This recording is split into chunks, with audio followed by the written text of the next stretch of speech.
Hey, good morning, world. It is Patrick Lovell truth bombing you on March 26th, 2023 at 9:11 a.m. my time. And as I look around me and it's nuke and snow, kind of reminds me of what I'm watching for the sixth time for some peculiar reason. I can never get enough of it. But I'm reminded of Game of Thrones, and of course, winter is here. Um, and it is in a monumental way. My name is Patrick Lovell. To those of you just catching this for the first time, I'm a muckraking independent producer and journalist who focuses on corruption. And I have created a series called The Con that you can find at www.thecon.tv.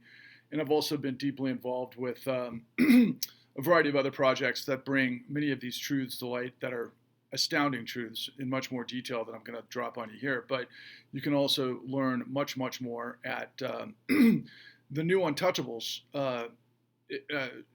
hosted by the Real Progressives. So I think you just do an internet search for the Real Progressives New Untouchables, and you can find it there. I also have many, many, many hours of truth bombs on TikTok. I think we've been viewed by 7 million plus people at Patrick Lovell Truth Bombs the Con. And of course on YouTube at Patrick Lovell Truth Bombs the Con, which is now picking up steam. And, my God, it could not be more important right now, my friends. Please hit the like and subscribe button. Please share this with as many people as you can. My objective is I would love to see 1,300 subscribers on my YouTube channel by the end of the week, which let's put it, I don't know, somewhere around April 1st, 2nd, somewhere along the lines of that. And then also, more importantly, is I'm going to ask you to invest $13 into this effort, which is me crystallizing, catalyzing, creating a tidal wave populist crusade to purge corruption. Now, interestingly enough, on one of my Twitter feeds, Twitter sites, Twitter handles, whatever you want to call it, somebody had mentioned to me earlier that it's like, look, man, a lot of folks are too busy, just trying to survive and getting their heads together. And then, of course, he started, throwing out some ideas about how to potentially get people more motivated or involved. And the first thing I want to say to folks that are too busy, that are, trying to do everything they can to make the bills, to pay for the roof over their head, to provide for their family, and whatever shape, form that takes. Maybe people are working two jobs apiece, and understandably so, acting like Tarzan and being heroes in their own life. But I need you to understand, first of all, the reason I'm asking you to invest, not donate, invest $13 into this crusade is because somebody has to do it. And I have all the answers. Who am I? Well, check out everything that I just told you, and you'll have a lot better understanding of who I am. But hopefully you'll get a sense of it through this truth bomb as well. But ultimately, everybody can afford $13 who works, okay? And many who don't work can just live off of investments. And if you're rich and you happen to be, kind of a friend to the court, I'm not looking for big contributions from you or investments or anything of that nature. I would prefer you to do $13 as well. The key ingredient to the success of this is it has to metamorphosize. It has to grow organically. 13 people, if you contribute, if you invest $13 to this cause, to save our democracy and to save the world, quite frankly. And I'll get to the details of why that is exactly what's going on here. But you have to get it to 13 other people to wake them up, to get them involved, and so on and so on and so on. My immediate goal, like I just said, is that I need to get to 1,300 likes and subscriptions by the end of the week. Hopefully, knock on wood.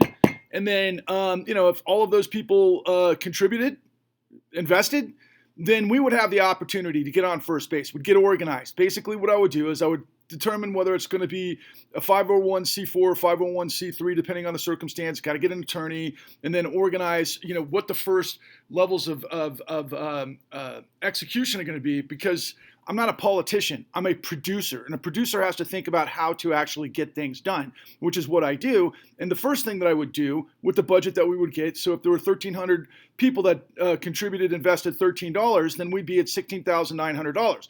What that would afford me to be able to do is to start a podcast with all of the access to the people that I have that have the answers to break through this insane bubble Borg of this cellophane of pure, polluted, disorienting lies and madness that come through every arena of media, but particularly mainstream media. And to deliver these insanely important revelations that I have still yet to break through to the tens of millions of people who need to understand what happened to them, because there was tens of millions of people who got destroyed by the 2008 great financial crisis, who never recovered, who are still trying to understand what direction is up, and they're too busy to understand the world they actually live in, which is what I'm delivering to you, hence truth bombs. I'm strafing, like B-29 Stratoforces, the enemies of freedom, liberty, and justice, and integrity, most importantly, because what we have descended into is an era of complete madness and chaos delivered by lies. And again, one of my favorite lines, and through one of my favorite characters of Game of Thrones, was when Jon Snow had the opportunity to lie to Cersei when they got together in the episode, I think it was the end of season 6, when they brought one of the dead into King's Landing to demonstrate what was coming, and there was this whole drama between, of course, bending the knee for Daenerys, and then where the loyalties lie and all of the rest of it, and ultimately Jon Snow didn't lie to Cersei because he can't lie, he won't lie. And he's like, in a world where everyone lies and lies just get better and better and better, then nothing has meaning and nothing has purpose and nothing has purpose. And interestingly enough, as it's just storming around me, winter is here. And in what form? Well, I mean, look, first and foremost, I want to tell you to my friends who follow me on Twitter, I got put in Twitter jail yesterday. And I got put in Twitter jail yesterday because I had commented on, Laura Ingraham from Fox News, just a comment that, based on a lot of comments I see on Twitter, as, quite frankly, maybe level 1 at best, insult, which was, look, man, I think every liar at Fox who's demonstrated a pattern of deception should be tarred and feathered. I don't take that back. But think about it. Twitter put me in Twitter jail for that. Now, meanwhile, I've been saying a lot more on my own feed. So what it's kind of taught me in terms of the usage of Twitter is that, yeah, you can keep your opinions, I think, as wide as you want to, for the most part, as long as you keep them on your feed. And so, lesson learned, and I'll definitely do that in the future. But in the meantime, I've got to make some adaptations and move forward and duck and dive and do all of those things that you have to do when you're trying to save the country. Because what happened yesterday? First and foremost, one of my clarion calls to you and to anyone who will listen is the fact that corruption births and fuels fascism. What did I see yesterday? What many of you saw.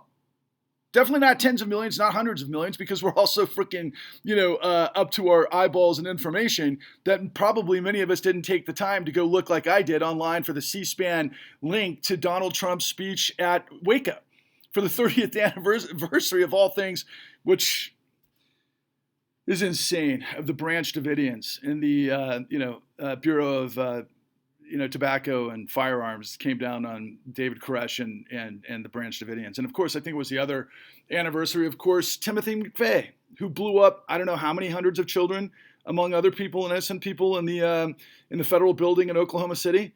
And so Donald Trump goes and gives this, pronouncement of running for president. And it was the biggest blowhard bullshit I have ever seen in my fucking life. I cannot believe this actually happened. But then again, I'm like, of course it happened. But the bloviating, the next level of lies, of just perversion, of just insanity out of Donald Trump's mouth, who declared war And as, of course, he has because of his presidency and, of course, the insurrection and everything else. But the war on democracy and the rule of law, first and foremost. But he does it disguised as kind of a freedom fighter, libertarian against what? Because of the 30th anniversary of the Branch Davidians who were fucking nut jobs, and not to mention Timothy McVeigh, who's rotting in hell right now.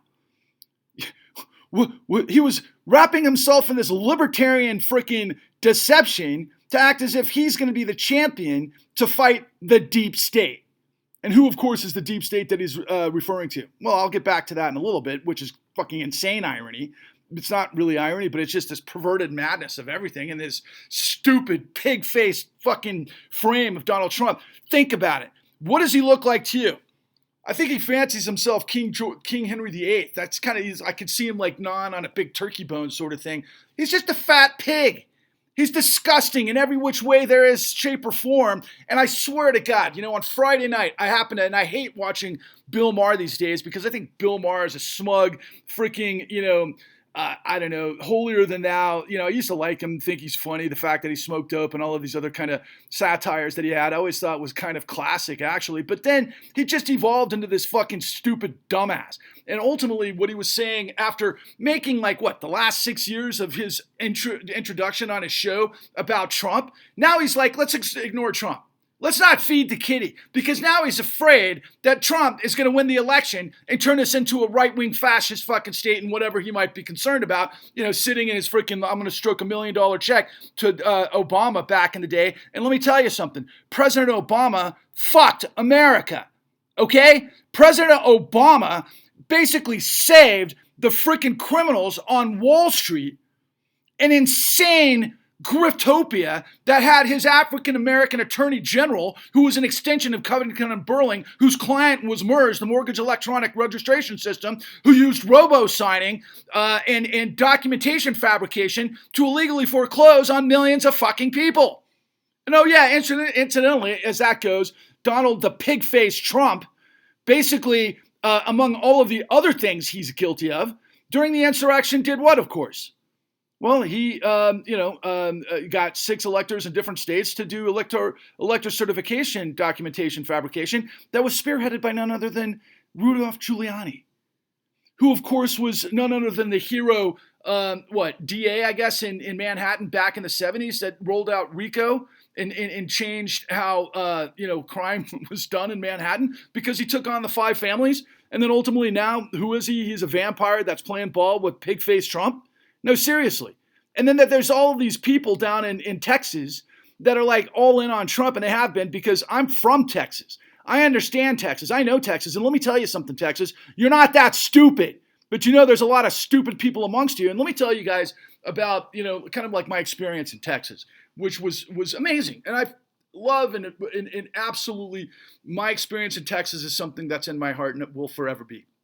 But when I grew up, I remember going to towns that some of my relatives lived in, and they'd have blue laws, which means that you can't consume alcohol on Sunday.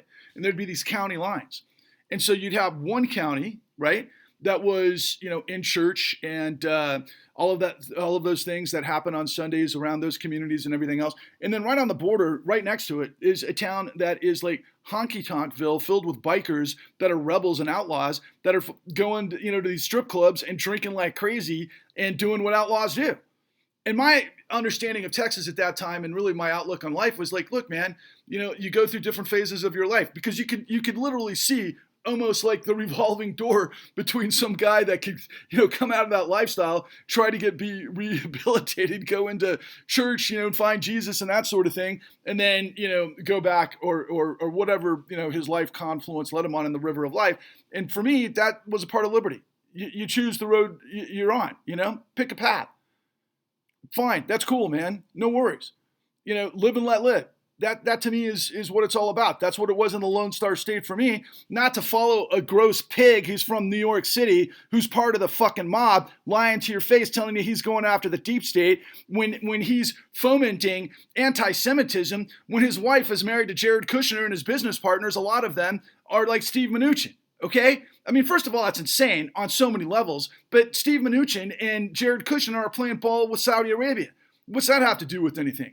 Well, Saudi Arabia is a theocratic state that basically uses its sort of fascism in its own right to behead anybody who is against it, and was deeply, deeply involved with 9/11. I'm not going to say that Saudi Arabia is the cause of 9/11, because I think they took orders from our guys on the inside that wanted to perpetuate our dependence on oil because of everything that it revolves around, in terms of our economy. And a few things that Donald Trump said yesterday that was like watching a pinball go back and forth, which was just the stupidest stuff I've ever seen in my life. First of all, he's there on the celebration. He doesn't say anything about the Branch Davidians. I don't think he knows anything about the Branch Davidians. What he was there was to exploit a situation of people's paranoia towards the deep state. And then he says, he was talking out of both sides of his mouth the whole time. But one of the things that he said that was the most obnoxious of all is like, look, I'm going to prevent us from going to World War III. Right? I'm buddies with Putin. Don't worry about us going to war with Russia. I'll get rid of the whole thing with Ukraine, which of course a lot of peace activists that are saying online, hey, we want to come together with the right, and we're going to have to do this to be able to purge corruption. Okay, yes and no. But in this particular instance, then right when he said that, he says, well, I'm also waging war on communists, and I'm going to wage war on China.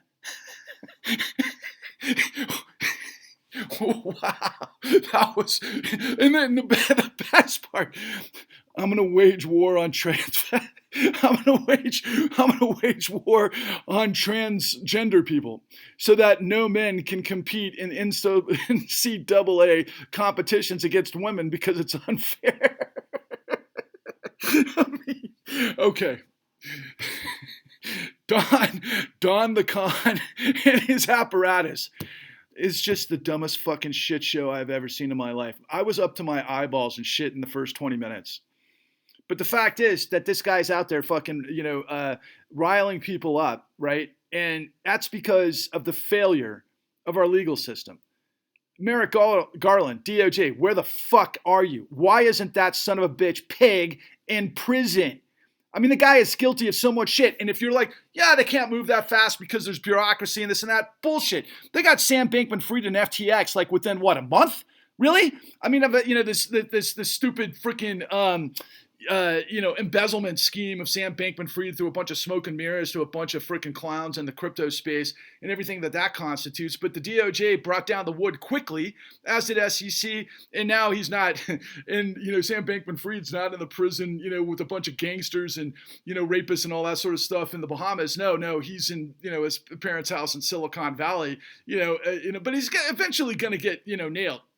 But the bottom line is, it's like they moved with lightning speed on that one. And the question is why, and I could go into detail about that. But, going back to Trump, I mean, like I said in my Truth Bomb on Friday, which got quite a bit of interest and stirred up, I laid out all of the, cause and effects and comparisons and side-by-side scenarios of what Donald Trump is guilty of. Across the board, particularly in the things that, again, we show you in the con, which is first and foremost control fraud Don, let's call him that, in terms of the whole methodology of being able to create deceptive acts and practices in your business modeling that are all felonies. And that's what he's going to go down on. And it looks to me like the DA of Atlanta is going to, take him down on, or at least one of many, on RICO statutes. And of course, what I think is so fascinating by that is, yeah, of course, Don's RICO, top to bottom, left, right, center, wherever you want to go. But more in the freaking, in the slough that, the pig at the trough is freaking grueling on, right? He is RICO Don, which is, again, amazing that Rudolph Giuliani is his boy. This is the circus clown show from fucking hell that we're in the midst of. But it's also, more importantly, as I laugh about it, very disheartening because of what I said at the outset. Corruption births fascism. Okay? It's nothing to play fucking around with. Listen, Adolf Hitler was born out of World War I, and he had a whole lot of baggage like we all do. Everything that we do is a continuum. Life is a continuum. History is a continuum. You start with the world that influences you, and then you go through life, and then, your experiences influence you, your mentors influence you, your enemies influence you, circumstances that lead to opportunity and also things that maybe take you down that you survive influence you. All of those things are life, right? It's a river. It's a grand river, and we're all on that river together, and that's just the nature of the universe. But in this particular case, as it relates to Adolf Hitler, Adolf comes out of World War I. I mean, gas with mustard gas, which certainly scrambled his brains plenty. But there was chaos in post-war Germany. There was hyperinflation because of the nature of what happened with the Treaty of Versailles and reparations, and the German government started printing like crazy to be able to make those payments, and then one thing led to another. There was hyperinflation that led to stagflation, and ultimately there was just misery, massive misery, and then that led to chaos, and that chaos was basically fights in the streets between the left, the radical left, which were the communists, which were definitely moving forward because of things that had happened before, and I'm very fascinated with European history, especially that time period, and then ultimately I guess you would call them the patriots to the fatherland, right? They were the ones that really came out of the military. They were the ones who were trained. They were the ones who, when you have mass unemployment and chaos, they all met and they were just getting drunk at the beer halls, and shit started happening and fist fights started happening. The next thing you know, Adolf Hitler, who had been trained to actually be a public orator through the military, I found out recently, which was news to me, and I thought I knew pretty much everything about Hitler. But the long and the short of it is, he starts grandstanding and starts making these speeches about why everybody's in misery, and people start listening. And then he starts to get the upper hand and leverage, and then suddenly things start to subdue. Why? Because we had the Roaring 20s. Because the United States started pumping, loans and investing all over the country, because we were the country that actually probably fared the best after World War I, and we had this incredible industrial capacity, and we were just creating this consumer society that went global, and we started to provide all sorts of loans to Germany. And, Berlin was very much like New York in terms of, what was life as a cabaret sort of thing, right? And then the next thing you know, the Great Depression hits. Well, what happened in the Great Depression? Well, we got over our skis in terms of leverage. That's what we did. And we had all sorts of deceptive acts and practices by the financial sector that was leveraging loans to have people, hyper invest in things that showed that they were, increasing in value and asset appraisal values, particularly in homes and that sort of thing. But it was also products across the board. Meanwhile, as it turns out, Wall Street was deeply involved with hedging and insider information and all sorts of shorts, if you want to know the truth. And then one thing leads to another, and then boom. The floor drops out, and we have a bank run. And the bank run leads to massive devastation. Everybody's trying to get their money back. Nobody gets their money back. They close the banks. We end up with 25% unemployment. Misery is through the roof, not just in the United States, but around the world, and that brings Hitler back into the circle. So Hitler, suddenly, he had already gone to jail for Mein Kampf, and he comes out and he's preaching to the world, hey, the Jews did it. And there was so much hatred because there was so much suffering that people start to, in those particular capacities, when they don't understand the world that they're living in and they're suffering, they tend to, and this has been throughout history, punch sideways and down. The Jews become the ultimate, picture of your enemy to Hitler. In addition to communists, in addition to anybody who was weak, in addition to, people that had, any sort of, physical handicap or whatever, and the gypsies and everybody else. But ultimately, what did fucking Trump say yesterday? In addition to cleaning up America, in his estimation, which is going to clean up the bank runs, so it would have happened under him, which had nothing to do with Don, because Don is at best a tiny player, and I mean that, metaphorically with the tiny hands, but in finance, he has nothing to do with finance, except for the only time he ever had any power and he got inside the club was when he did become president. What was the first thing he did when he promised all of you MAGAs out there to drain the swamp? He put the swamp in control. It was Goldman Sachs that was in control, and everybody else that feeds the deep state that apparently he's against. Bullshit artist that he is. He talks out of both sides of his mouth, and how many of you are buying it? But what he said yesterday, in addition to cleaning things up, and he's going to freaking wage war on the deep state, and he starts to infer all this anti-Semitic tropes, he's also talking about, oh yeah, we're going to clean out the homeless camps. This guy has just basically been taking fascism lessons from Mussolini 101, okay? I'm not comparing him to Hitler because Hitler was a hell of a lot more, gifted in terms of his theatrics, to be honest with you, and a lot more actually diabolical in his engineering and his architecture and his ability to think in 6 dimensions, as opposed to Trump, who thinks in one. Gluttony. That's what he is, a pig. He's a gluttonous pig. And can you imagine how disgusting Melania Trump has to be able to sleep with that guy?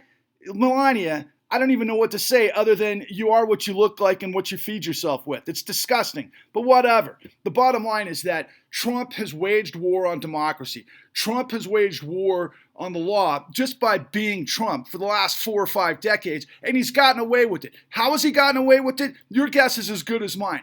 I can, speculate that the guy's got maybe information on something somewhere, or it's just simply that he reflects and could expose what it is that I've been trying to tell you. You know who the deep state is? You know who's in really control? It's ultimately the financial sector. And the financial sector, over the course of the last 4 decades, have created an ongoing assault on the government. They have hijacked the government.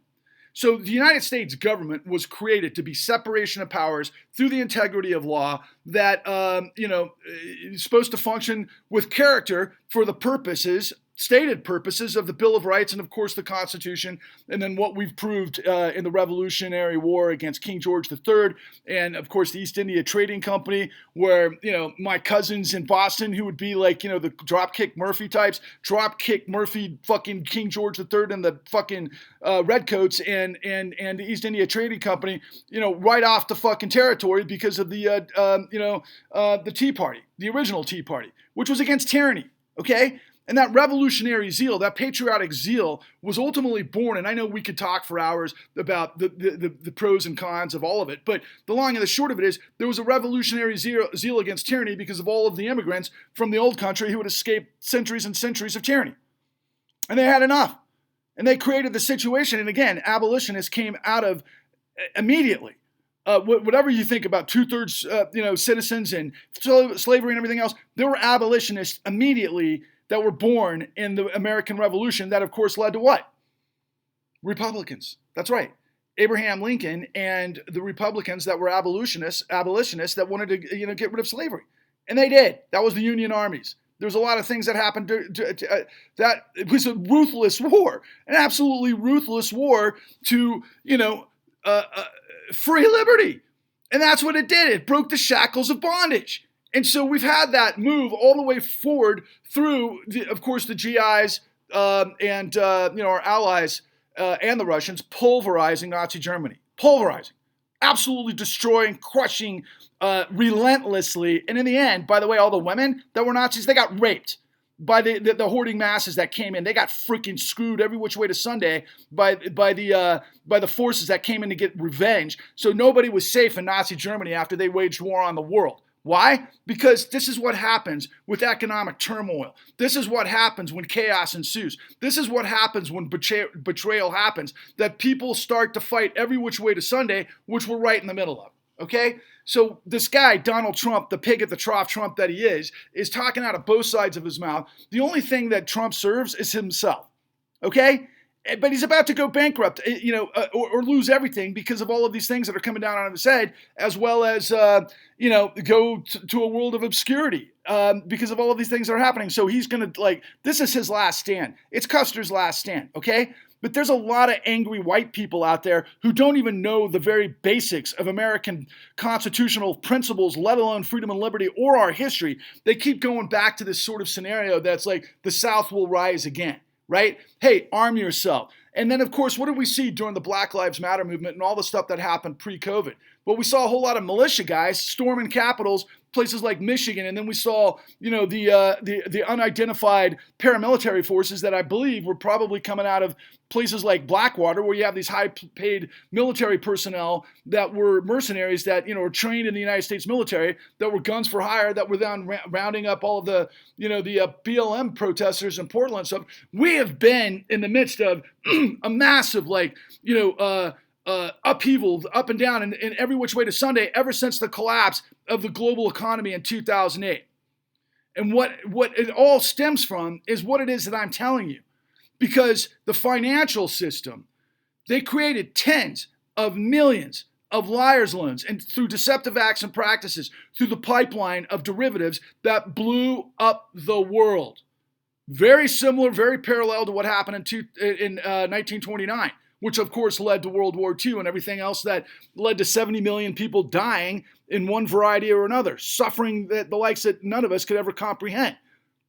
But I think we're right on the doorstep of all that if things go the wrong way quickly. What have you heard about in the last week and a half that is reminiscent of everything I've told you, besides everything else? Bank runs. Okay, what caused those bank runs? Well, a continuation of everything I'm telling you. And there's more to come. And by the way, when the world blew up in 2008, there was $600 to $800 trillion in derivatives exposure that blew up the world, okay? And then the Federal Reserve, while the kingpins of our financial system and our government lied to the world to say that the emergency stimulus program of the Troubled Assets Relief Program that Obama, well, it ushered in during Bush, but Obama went right along with it. In fact, Mr. Change We Can Believe In put everybody in power who created the disaster to clean up the disaster. And then he lied to us. And his attorney general lied to us while the Federal Reserve backdoored through Federal Reserve Act 13.3, which is the lender of last resort capacity to shovel trillions of dollars to the people who betrayed us all, who are nothing but criminals. It's not rocket science. It's racketeering, and they're crackheads. And we let them get away with it. The Obama Department of Justice let them get away with it. What the Obama Department of Justice did was they gave us, one, the first investigation, which was the Federal Crisis Inquiry Commission, and then two, they got a bunch of settlements where they laid out everything that I tell you in the con, everything I'm telling you now, which are just, you can see that they acknowledge everything, including the national mortgage settlement. But of course, none of you know that. Because our media is filled with A, a bunch of fucking idiots, high-paid idiots at that, and B, they're doing what they're told. I'm convinced. Rachel Maddow, who's the smartest of the bunch, she's never touched this stuff. And by her own proclamation and admittance a couple of weeks ago, when shit was hitting the fan and she was interviewing Elizabeth Warren, she said, I don't really understand this stuff. No, you don't, Rachel. And you get paid $30 million a year to cherry pick, to just basically do the dance like it's a high school dance, like it's all fun and games until the fucking world blows up. And of course, Tucker Carlson and Fox are just a bunch of liars whose business model is lying, and I call them out and I get in trouble on Twitter. Meanwhile, you have them lying all day long in every which direction, and that's okay. So what I am asking you to understand is that you have been under assault. If you are working to where you can't survive, you can barely even get enough sleep, you're the target. And they consider you expendable. You're the first person that should invest $13 into this movement that's going to create a tidal wave populist crusade to purge corruption. Because of you, me, and everybody you see who isn't a Nazi, who believes in liberty and dignity and sustainability, wants to get rid of tyranny, then you've got to join me. And the way we do that is you invest $13 and you tell 13 people, and so on, and so on, and so on. What I'm going to do is I'm going to start first with the broadcast podcast with all the people that are going to tell you this, with all the details and so much more. We're going to continue that, though, because I've got literally hundreds of hours of footage on camera of everything that I'm telling you, plus thousands and thousands and thousands of pieces of documentation fraud that revealed the largest criminal conspiracy and cover-up in history that never ended. I already got the first half of it, which is, again, at www.thecon.tv, but the rest is the rest, man. And I got to keep coming with these truth bombs to you, and I got to keep coming fast and furious because winter is here. The MAGAs and people that are so ignorant that they're not willing to fight corruption are all the army of the dead. Ignorance and stupidity are the epidemic, the pandemic that is destroying liberty and justice for all. What you don't know is killing us. In my estimation, that doesn't make all of you stupid. Not even remotely. It's called asymmetric information. You know what you know, but nobody has put this in front of you. Nobody has made the case because they have all covered it up. They're all lying to you. They're all pissing on your head, telling you it's rain because they think you're a fool. Why would you take that? Look, instead of picking yourself up by your bootstraps, how about tens of millions of us come together equipped with the truth, the light of truth, to overwhelm the ocean of madness of lies that have overwhelmed us? It is time to push back. It is time to fight back. And the reason I do 13 is for the following. First, The original 13 colonies who had it within them and the guts and the certitude to be able to rally and defeat the largest empire in the history of the world, the most powerful empire in the history of the world at that time. It wasn't a possibility. And they prevailed. And then also 13, I've been kind of fascinated with 13 for a long time. We all know Friday the 13th and the unlucky aspect of 13, right? Well, do you know where it came from? It came from corrupt power.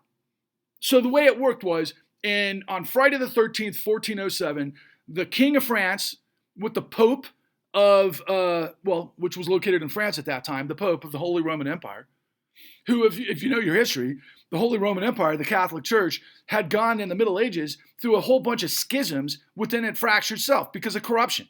Because you could actually pay priests to basically forgive your sins for murdering your serfs. That's what they did until Lutheran and Calvinism and a handful of others, rebelled against that. And of course, King Henry VIII rebelled with the Church of England because he wanted a divorce.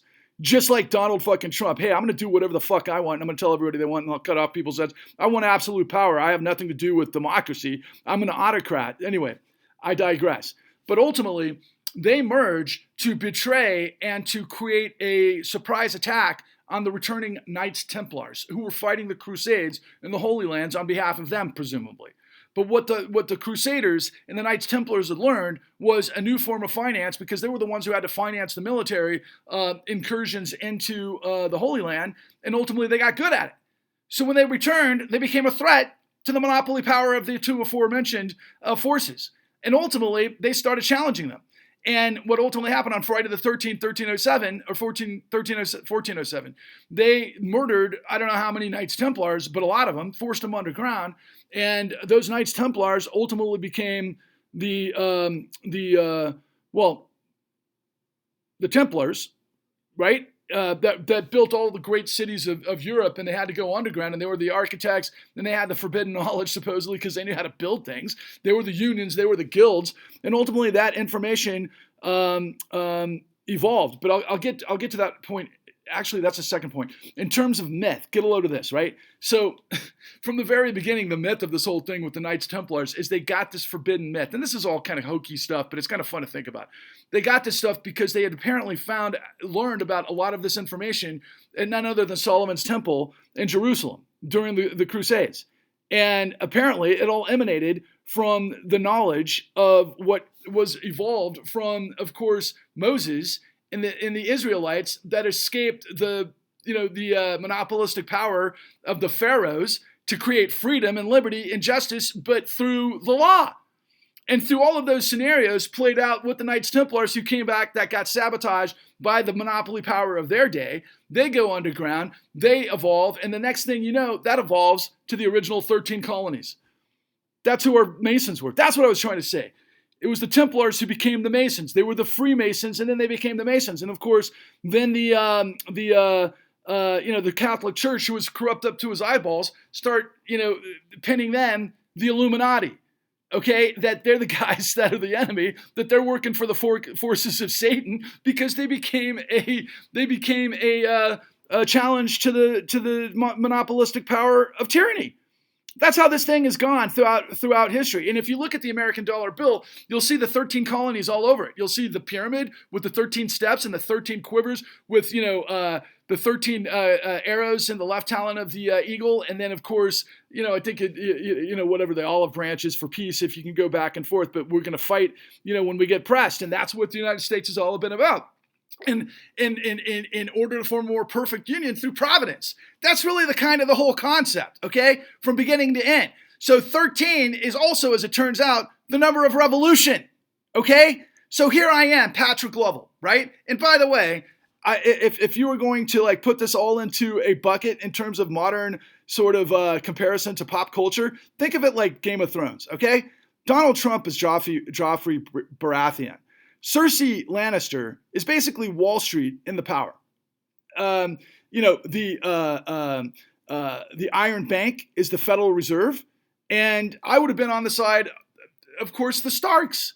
and Jon Snow and Daenerys Targaryen, who ends up, firebombing King's Landing, which is what the Allies did to the Nazis. When I say pulverize, that's what they did. But Jon Snow, he was fighting the army of the dead.